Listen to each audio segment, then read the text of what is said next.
Le gradateur triphasé en configuration 3S. Donc, on a 3 résistances reliées en étoile. S, c'est pour star en anglais. On a le circuit avec les 6 thyristors. On a le réseau triphasé et les sources d'impulsion pour déclencher les thyristors. La relation d'amorçage entre chacune des branches, c'est 120 degrés. Donc, il y a 120 degrés entre le retard TD ici et TD plus 5.56, donc c'est 120 degrés. Et on a 120 degrés entre celui-là et celui-là. Entre les deux sources, on a 60 degrés de différence, donc 2.78 millisecondes, c'est 60 degrés dans un réseau 60 Hz. Il faut se souvenir que dans un réseau triphasé, donc les tensions ligne-ligne sont espacées de 60 degrés. Et entre la branche supérieure et la branche inférieure, il y a 180 degrés. Donc on a 180 degrés comme ça aussi et comme ça aussi. Donc c'est résumé dans le tableau ici. H1, c'est pour l'interrupteur électronique H1. H2, c'est celui-là. H3, c'est celui-là. Ensuite, H1B, donc c'est celui dans la branche du bas. Donc la relation entre les sources d'impulsion, 60 degrés. Ici, on a les valeurs en millisecondes. Entre la branche du haut et la branche du bas, il y a 180 degrés. Et les valeurs ici, en millisecondes. Donc si on additionne 180, ça va nous donner 240, donc 11.11 millisecondes. Et 120 degrés comme ça. Encore un 120 degrés, ça nous donne un 240 par rapport à celui-là. Le schéma présenté, c'est un schéma PSpice dans lequel on a des paramètres TDD qui est le retard qu'on veut donner au gradateur. En plus, il y a une source ici V16, donc la période est 0, donc ça veut dire que c'est pas répétitif, ça va arriver seulement à l'instant 0. C'est parce qu'à l'instant 0, on veut que H3 conduise. À l'instant 0, H1 conduit, H2B conduit, puis on a aussi une impulsion d'amorçage. Et il y a bien sûr H3 qui doit conduire ici. Donc on a un courant dans chacune des résistances à l'instant 0. Pour un retard de 0 degré d'amorçage, la tension aux bornes de chacune des résistances, c'est comme une tension ligne neutre.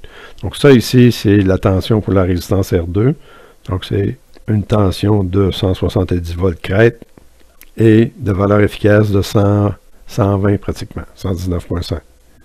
Donc on a une chute un peu dans les thyristors.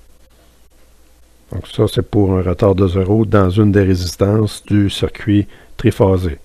Si on met des sondes sur chacune des résistances, on voit que aux bornes de chacune des résistances, on a la même forme de tension, mais déphasée de 120 degrés. Si on amorce ce circuit avec 20 degrés de retard, on obtient les formes d'ondes suivantes. Donc, encore une fois, c'est triphasé, donc on a 3 formes d'ondes identiques. Si on regarde celle de la résistance R2, on voit qu'elle suit la tension ligne neutre à différents endroits. Donc, on a une section ici, donc on a un sinus haché en début et en fin jusqu'ici. Ensuite, on a une autre section d'ici à ici. Et finalement, on a une autre section de là à là. Donc ici, la dernière section, c'est un sinus haché. En début seulement, elle s'arrête à pi, à 180 degrés. Pour l'évaluation, on va devoir évaluer un sinus haché en début et en fin ici, un autre sinus haché en début et en fin ici, et un sinus haché entre là et 180 degrés. Pour comprendre les formes d'ondes, le circuit des interrupteurs électroniques a été remplacé par un interrupteur. Donc, lorsqu'il conduit, c'est un court-circuit, et lorsqu'il ne conduit pas, c'est un circuit ouvert. Lorsque les 3 sources sont reliées par les thyristors, à ce moment-là, c'est comme si on avait les 3 résistances reliées aux bornes des sources, et le point X ici, c'est comme le neutre. Donc, la somme des tensions ici, c'est 0. C'est comme si chacune des résistances était reliée entre une ligne et le neutre. Une ligne et le neutre. Donc, c'est pour ça qu'on a des formes d'ondes qui ressemblent à ça. Par contre, s'il y a seulement 2 thyristors qui sont fermés, à ce moment-là, la tension aux bornes des résistances n'est pas la même. Donc, la tension ici, c'est une tension ligne-ligne. Et aux bornes de R2, on va avoir la moitié de la tension ligne-ligne. Et aux bornes de R5 aussi, on va avoir la moitié de la tension ligne-ligne parce que les deux valeurs de résistance sont égales. Et ensuite, ça se répète, et ainsi de suite. La valeur moyenne du signal est 0 parce que c'est symétrique par rapport à l'axe 0. Mais pour évaluer la valeur efficace du signal, sinus tronqué, on va travailler sur 3 sections de sinus haché. Donc, on a 2 sections de sinus haché en début et en fin, ici et là. Et celui-là, c'est un sinus haché en début seulement. Donc, à partir de là, donc on aura, et il faut additionner ces surfaces-là. Et ce sinus-là, c'est la tension ligne neutre. Et les deux autres courbes ici, ça suit un sinus de tension ligne-ligne divisé par 2. C'est ce qu'on va voir dans la prochaine figure. Donc ça ici, c'est la tension ligne neutre. Et la courbe bleue et la courbe brune, ce sont les tensions ligne-ligne divisé par 2. La moitié des tensions ligne-ligne. Donc on a une tension crête de 147 volts. Et on voit en fin de compte la partie, là, il y a un sinus haché en début et en fin de ce sinus-là. Même chose ici. Le sinus haché en début et en fin de ce sinus-là. Qui sont deux sinus d'amplitude 147 volts crête. Ou d'amplitude ligne crête divisé par 2. En résumé, pour trouver la valeur efficace, il y a 5 sections de sinus tronqué évaluées. 1, 2, 3, 4 et 5. Lorsque le retard est compris entre 60 et 90 degrés, la forme d'onde devient celle-ci. Donc, on a à évaluer un segment de sinus haché. Donc, on a 2 identiques. Donc, on peut évaluer simplement un sinus haché en début et en fin et de largeur constante de 60 degrés. On évalue la valeur efficace d'un segment. Pour 2 segments, c'est double.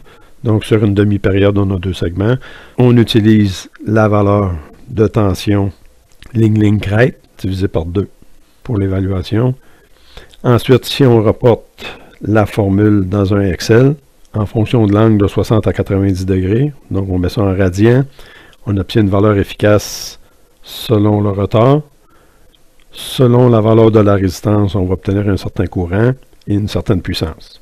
Dans un réseau triphasé, on multiplie par 3 parce qu'il y a 3 résistances. C'est symétrique. La valeur de la tension efficace, c'est 104, donc la moitié de la valeur efficace du réseau triphasé. La valeur crête se trouve être 147 pour les formules. Entre 90 et 150 degrés, la forme d'onde est différente. Donc, on a à évaluer un sinus haché en début seulement qui se termine par pi. Donc, si on fait l'intégrale de ça, on obtient pour un segment, pour 2 segments sur une demi-période, on obtient cette formule-là. Encore une fois, on va prendre la tension crête ligne-ligne divisé par 2. Si on a une charge de 60 ohms, pour les valeurs d'angle entre 90 et 150 degrés, on obtient la valeur efficace de la tension, le courant dans la résistance, la puissance dans la résistance et la puissance dans le circuit au complet parce que c'est un gradateur triphasé.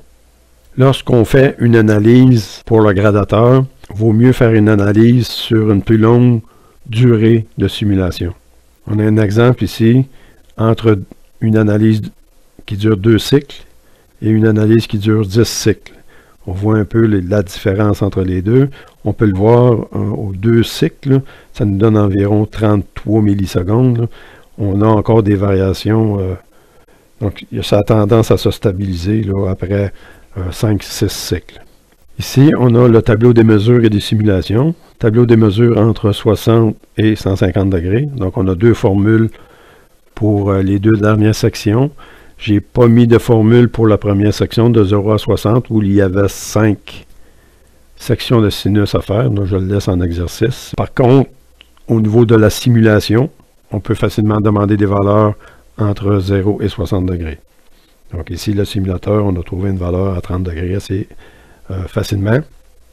Si on compare la théorie et la simulation pour différents retards, on voit que c'est assez près. Donc, il n'y avait pas d'évaluation pour les angles plus petits que 60.